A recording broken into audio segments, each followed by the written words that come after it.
What's up, Blizzard Nation? Welcome back to Strictly Blizzness, episode 163, presented by Edge VR Arcade, Cousin Subs, and Creative Edge Productions.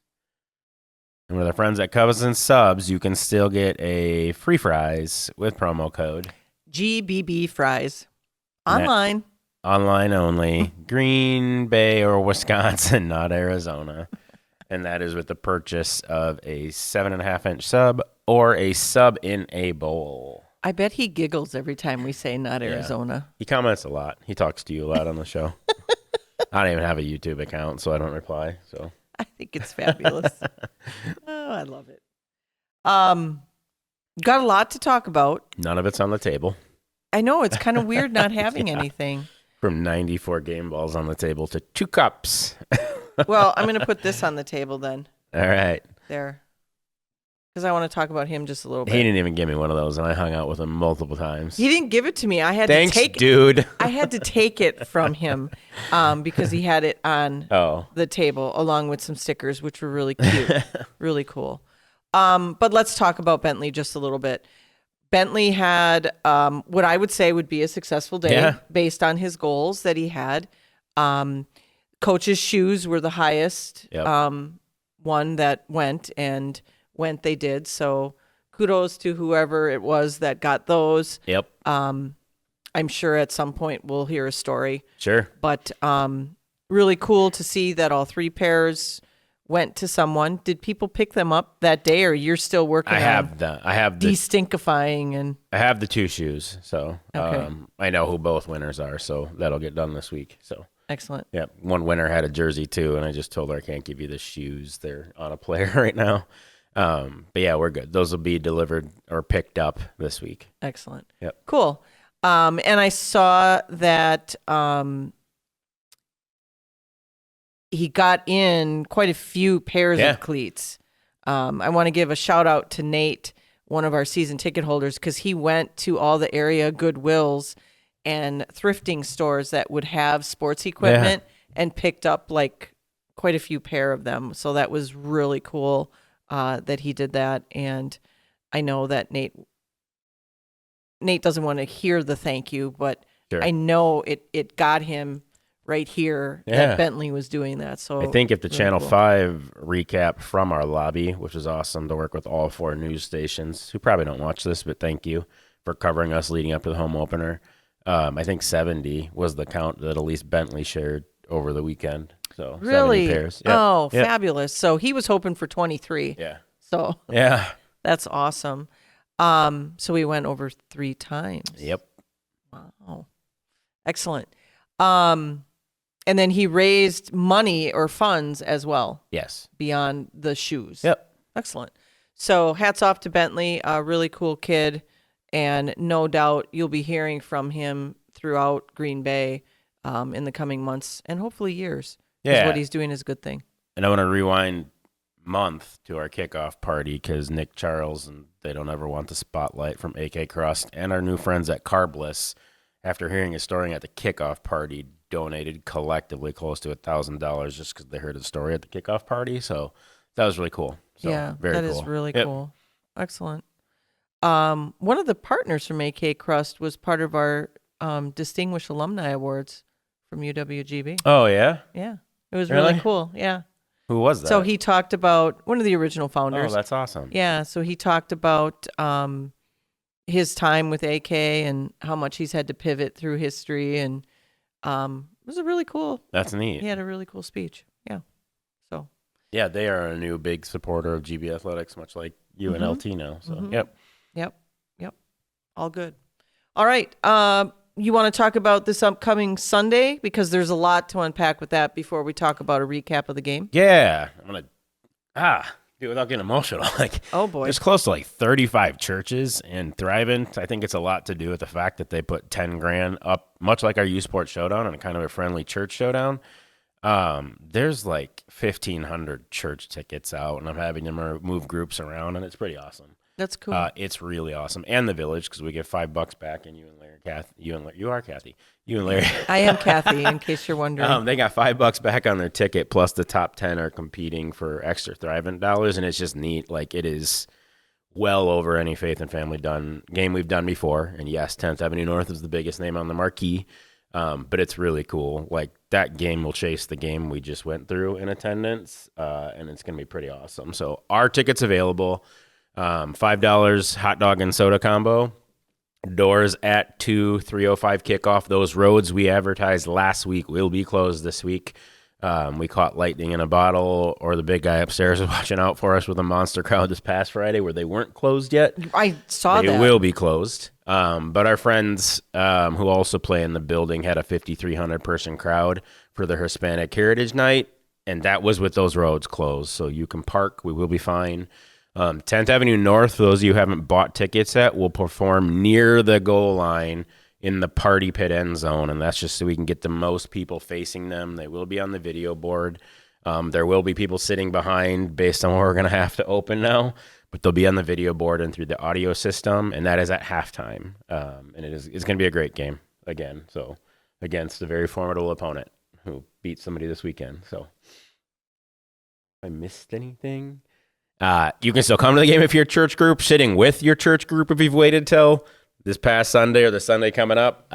Good luck. You'll be in the building, but well, and I want to talk a little bit about, well, planning ahead is always a good thing. And I get that not all of our fans watch this, so the people I'm talking to are probably not the people watching this, if you will. But for the most part, we need people to understand if you have getting hit by a mic. No, it's pretty awesome. Those phantom moving. Jedi mind trick, that thing. If you have flex tickets and you show up, for instance, you have Avalanche flex tickets and you show up on game day and Avalanche is sold out, it doesn't mean that you can't get... Right.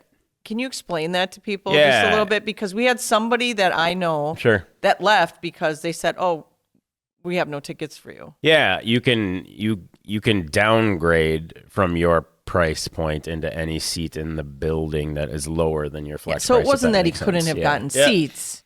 They just weren't in that Avalanche section. Point. Yep. So just what I'm getting at is don't wait till game day to try and cash in your flex vouchers because you could run into that. Or as some people did at the end of the season last year, there just were no seats available. Correct. So you couldn't even downgrade. So it's just really important that when you have flex tickets, redeem them. If you know you're coming to a game, redeem them as soon as possible. Otherwise, you run the risk of paying more to get in a higher seat or downgrading and getting into a lesser seat. Correct. So and we're headed towards that environment. Some seats will open up today as I'm filming this, as Nap and I finish pulling some schools through, but we're headed towards another huge game this weekend. And again, thanks to Northwinds Adventures, Woodtech Industries, Q90, the family, Life Promotions, and the Life Fest group has jumped on board sharing the game now, which is outstanding. It's going to be another awesome one. And then another awesome one on the back of that one. So yeah, we need to get loud because that loud does make a difference. There's no question. And last week's fans were fabulous. Yeah. They really got into the game. All the kids around me know that they have to scream if I don't hear them on defense. Like a couple of kids were telling me how they were losing their voice by halftime. And I'm like, that's what happens. That's just how it goes. Yeah, I don't know how you ended up on Kathy Daycare, but there were some littles following you around. Oh, there. yeah, You need one of those child leashes. I had a troop. And I just told them, you have to behave. If you don't behave, you go back to wherever you came from. So, yeah, I had an entourage, that's for sure. It was like herding cats sometimes. Little boys are just interesting, especially at that, 6 to 9 years old. But interesting. Anyway, let's talk about the game a little bit. Sure. We won. Yay! Yes. I noticed that we did not predict. I predicted the first game that we'd have a win, and we lost. So I purposely didn't make a prediction on that game, and we won. So I will no longer be making predictions on our games. Crowd was fantastic. We did make a difference a couple of times. I only have one. Does this mean that they're wearing Green Bay gear in Iowa today? We didn't really cement that or not, but yeah. So she's probably like, whew, we didn't cement that. But I noticed, and I'll probably get in trouble, but we had a very nice new field that we unveiled.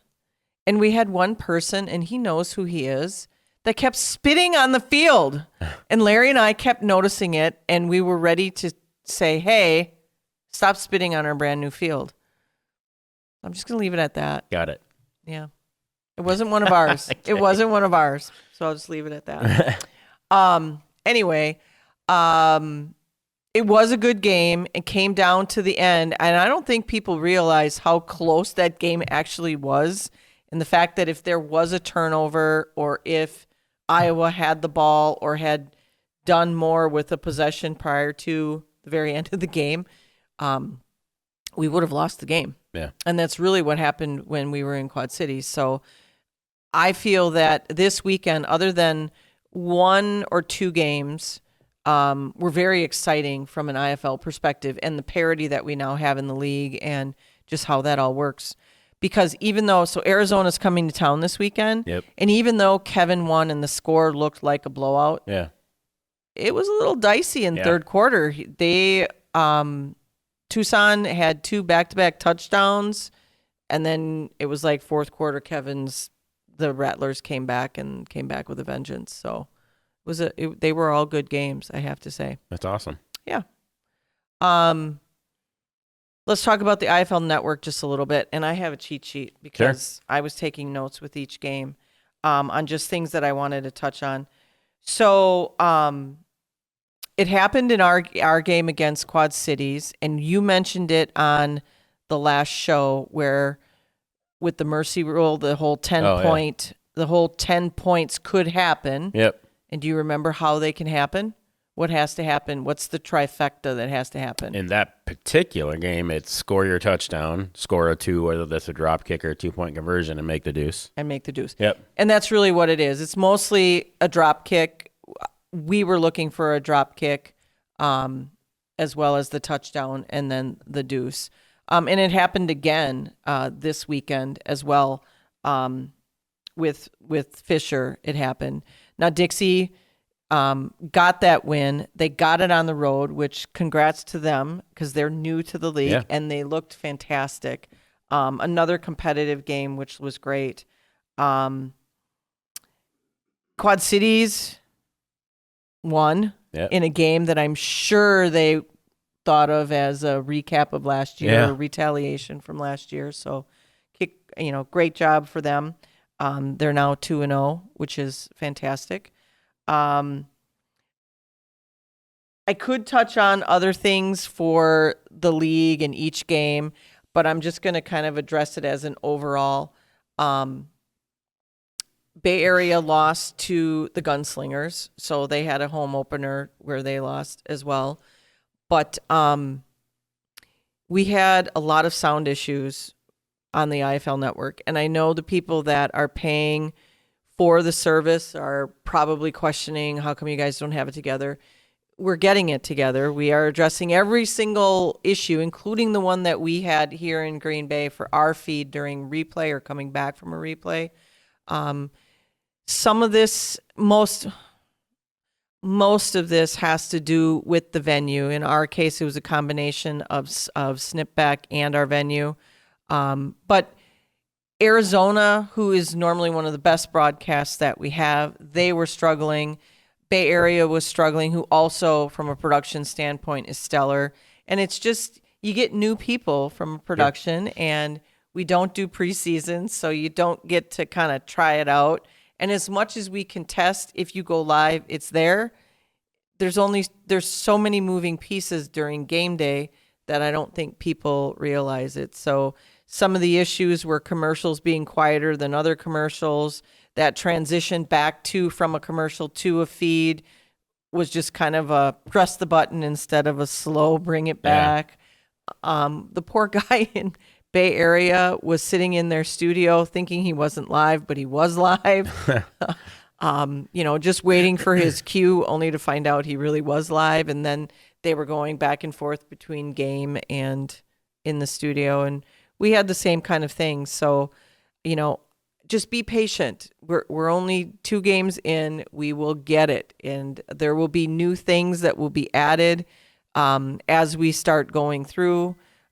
We heard on or saw on our feed or on our YouTube for this show, people that were not going to do the IFL network and then decided to do it, and we're glad they did. And there was even an apology out there, which that's just unheard of.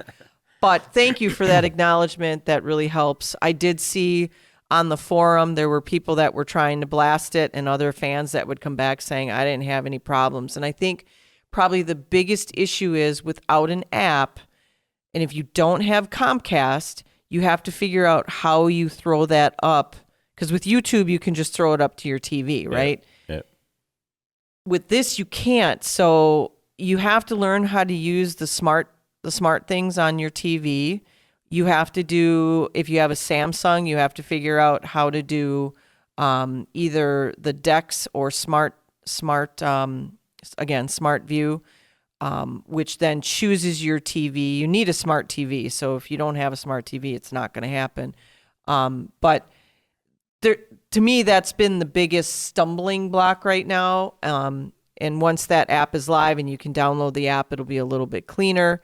But we're still trying to think of, which platform is the best. Do you go Roku because most new TVs have Roku? A lot of people have Roku. I mean, we'll see. We'll see what happens. But anyway, I believe the app is going to be there. If it isn't, as we do this show, it's coming real soon. So the downloading the app from the Google Store will help some of that. But again, if you're just trying to get it up onto the screen, you have to go through the functions of your phone where you're actually mirroring your phone to your TV. And that's the best way to do it. That's how I did it when we were in Mexico. And that's how I watched all of the other games this weekend. So I don't know, did you have any problems with that, or were you watching it on your phone or your computer? I just checked on my phone, and then I didn't watch many, but it was on my phone. But the first time I downloaded the app, even on the Apple Store, it didn't work. It was down for about a day, and then it worked yesterday for the Arizona game. Okay. So yeah. So that's all still in the works and still moving through all of those things. I do have, from a fan participation, and I want to say this again, yes, we're behind a paywall, but it is muy importante, very important, that we get fans in the seats. There were quite a few arenas that were very low on fan attendance, and that is how our league, how these indoor leagues survive. It's how the NFL survives. The NFL gets people that come to games. A lot of people can't afford going to an NFL game. We don't have that problem. You can afford to come to one of our games, and we've had some great attendance. But we need people to be in the stands and, get out there and see an IFL game in a local area around you. We just have to do a really good job of getting people in the arenas. I do want to talk about fan participation a little bit. Sure. So we always have like the kiss cam, and what are some of the other cams that we have? Dance, smile, kiss, show us your sign are the 4. Yeah. So let's talk about show us your sign. Sure. Because I have an example of a sign that Sean's actually going to put up while we're talking about this. This is Zelda, and Zelda created this sign, which I think is really cool because it has our icicle adaptations for a skin for the helmet, which we may very well use at some point. I thought it was very well done. She's got like a drip mark going down the helmet on her sign, which I thought was pretty cool. So you never know when your sign might be featured either on the Jumbo or here on Strictly Blizzness. So I just thought it was really cool to see that sign. And so her dad sent me because we were walking around at fifth quarter, and he showed me the sign, which was for Canada. So shout out to Canada. He got his own little sign, and he was signing it. And I said, that's really cool. Can you send me a picture of that? So I got a picture of it from him. So it's really awesome. Cool. Yeah. And I have to say, our fans were very impressed. I had a couple. Oh, it's all good. I had a couple of fans who said that the guys on the field recognized their kids from being in their school. We have a particular player that was recognized one of the students from a Gaga pit. Have you ever played Gaga? No, but I know some of our charitable checks over the years have funded those at schools. Oh my gosh, that is the best. I mean, I love Lady Gaga. That's not where it came from, but you go Gaga over this. We actually the village put a pit up in Pulaski that now is like a cross-functional Gaga pit, pickleball court, maybe even a skating rink. I'm not really sure. But anyway, yeah, if you don't have a Gaga pit at your school, you need to get one because it's kind of a combination dodgeball and a ring. I don't know. Yeah, I think that's the best way. That's awesome. You're in a ring, so you can't, yeah, just jump out of the way, hit the wall, whatever. Yeah. Anyway, all good stuff. I think I said a lot in that short period of time. Yeah, good. Oh, I have one more. Yeah. It's not really a rage cage. Uh-oh. Maybe it is. No, I won't. If it happens again, it will be a rage cage. So it's a rage cage warning. How's that? Nice. So this happened in 2 games this weekend. One was ours. The other one, I think, was the Arizona game, but I don't know that for sure. Fan interference. You cannot touch the ball until it's out of bounds. So if it hits the wall, don't reach out and grab it. Let it fall into where it's going to go. Because if you put your hand out there, you're going to get called for fan interference. It happened in our game. I get it. You were in the party pit. Your kid was next to you. That ball was so close to being in your hands.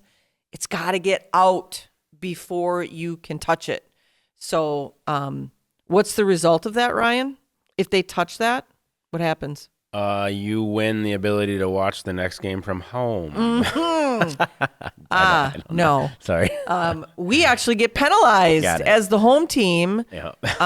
And if we have the ball and you drive us back, 5-10 yards, that's not that great. No. So I know the white hat, will always go up to the fan and say, hey, just so you know, this is what you did. And the guy knew he did it in our arena, and the camera just stayed on him. Like, it was probably just burning through him. We'll add a cam next game. The 5th cam will be the shame cam. The shame cam. Ooh, who could sponsor the shame?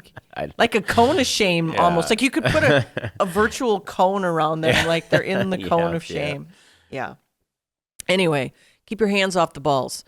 And be aware, because that was kind of a weird. I tried to move fast, but you went backwards. Yeah, I'm sorry. Apparently, I have a doppelganger too, because people asked me if I was okay 3 times at the game, and I didn't watch any of the game, but apparently I got hit in the face with a ball in the party pit. Not me. I'm always attentive. But then it was one of our radio partners, because he texts and he's like, I finally caught a ball, but it was with my face. And I'm like, you're the guy that people thought were me. So, yeah. Yep. So congrats on a souvenir for your face and keeping a ball. Oh, that's funny. Yep. That is funny. Yeah. 3 times, different people. Like, are you okay? I'm like, okay from what? I'm talking to sponsors and doing my thing all game. Did you get hit? I'm like, no. So he just wasn't paying attention? Yeah, he literally said I wasn't watching. Side of his head? Yep. Yeah. Okay, fabulous. Did he at least keep the ball, or did somebody else? He got the ball. Okay. Yep. So, speaking of doppelgangers, it was pretty cool to see Christy's jacket. Yeah, yep. I did, too. Hopefully you're proud of me in other areas of life. Like, I did go try and find it before we got here. But the office is like game day puked on it right now. It is I can't find anything. I was lucky to be able to open the door. And there's 2 more games coming. So I couldn't find the box to bring the Strictly jackets in. Sorry. I didn't want to cause more of a mess for Cash. She's already going to love life when she gets in this week. So Did we sell any? We sold a lot. If Wonder Sign's watching this, we may be ordering stuff today to get ready for the next 2 games. Yeah. So, yeah. Okay. Anyway, it was really cool. And the big difference is a single stripe versus the dual stripe. Sure. And I think there's a certain coach who's coming to town this weekend that wanted to look like he had a Strictly jacket on. Now he won't wear it. Because his Arizona Adidas is a black track jacket like this. So I saw him on the field and went, "Oh, Kevin, you're trying to look like Strictly." Yeah. He's going to be like, "Whatever, Kathy. We're changing our attire for on the road." Anyway. Yeah, that's what I have. We have movies we need to go see, just so you know. I know. Have you watched tennis and soccer? Like it all started. You're playing tennis and soccer? No, but like when I looked at my home calendar this week, I'm like, I don't even know what is going to happen with the next 2 weeks with games and that soccer thinks they can play when the weather's doing this is a different story. Yeah, and because I talked to Nora at the game, and I said, "Where's your sister?" And she's like, "She had soccer practice, 2 practices today." And I'm like, "Oh my, what?" Yeah. So yeah, I totally get it. Yeah, it's a crazy time. Mm-hmm. Love high school. Yeah, yeah, love it. So I'm so appreciative of my staff on how they did at the game and the fact that I can be. I did not see you like pregame. I was like looking for you because we had that little issue pregame. But I was like, where is he? Does anybody know where he is? And everybody's like, Matt's like, nope. Christy's like, nope. He's around here somewhere. I'm like, where's he hiding? Anyway, I do want to give a thank you to you and the team. I know that my girls, Miss Helen, came up with something back around Christmas for you guys to present to us at this game, which was really cool to have the girls walk it out. That was awesome. It was a jersey. It was the number 13. It was really cool because that's what? 13 wins last year. Yeah. That one I got big deal. Yeah, good kids. That was easy to do. So our staff collectively was amazing this game, and Nick Vetrano is a pro. Well, absolute pro. Did you hear what happened? Yeah, I did. He told me.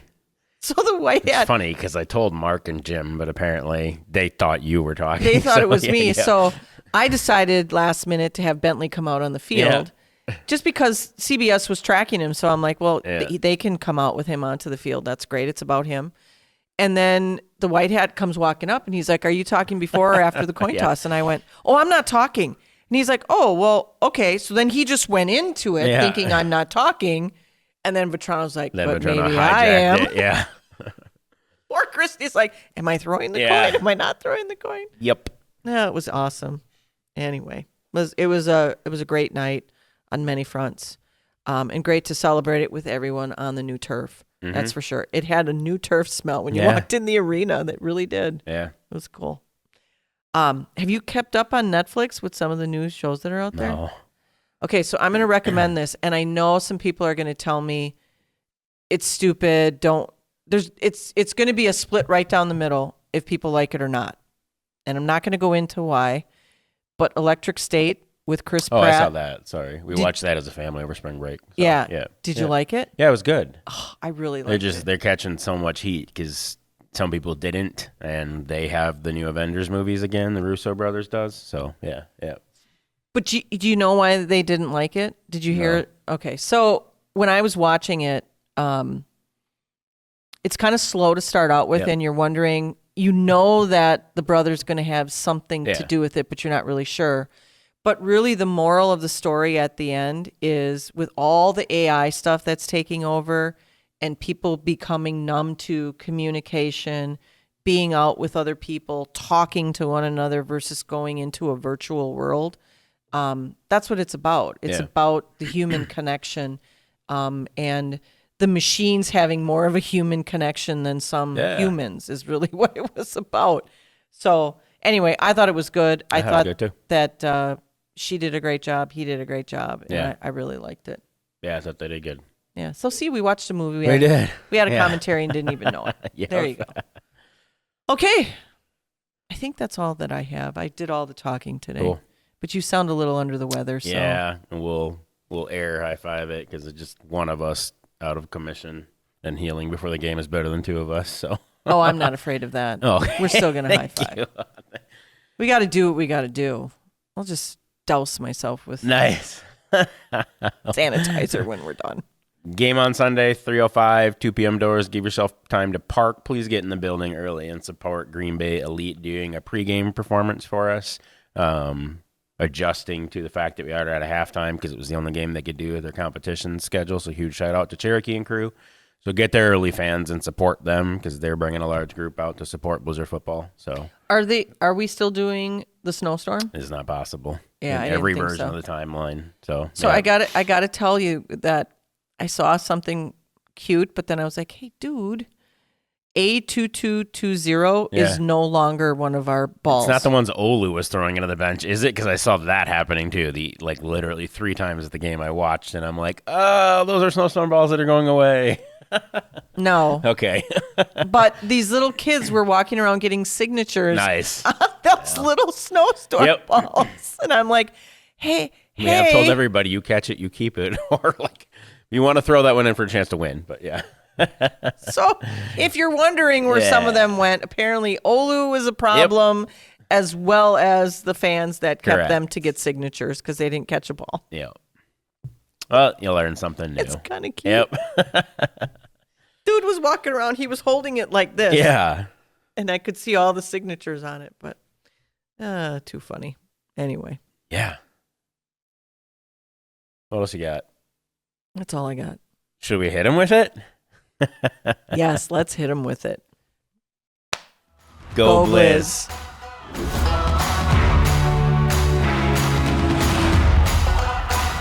Don't forget to like, follow, subscribe, share, and ring that notification bell to get all of our content in your inbox.